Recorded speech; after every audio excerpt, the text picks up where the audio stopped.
The Barista Express Impress features an inbuilt cleaning cycle, which should be carried out periodically.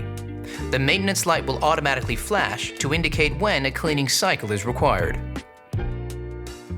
To start, insert the 1-cup filter basket into the portafilter, followed by the silicone cleaning disc.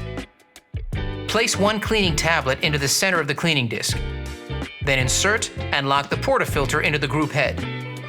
Before you start the cleaning cycle, make sure the water tank is filled to the max line with cold water, the drip tray is empty, and the machine is turned off.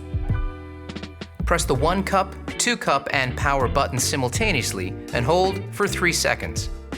The cleaning cycle will commence and last for approximately 5 minutes. The machine will beep 3 times and return to standby mode once completed. Remove the portafilter and ensure the tablet has completely dissolved. If the tablet has not fully dissolved, repeat the steps until the tablet has dissolved.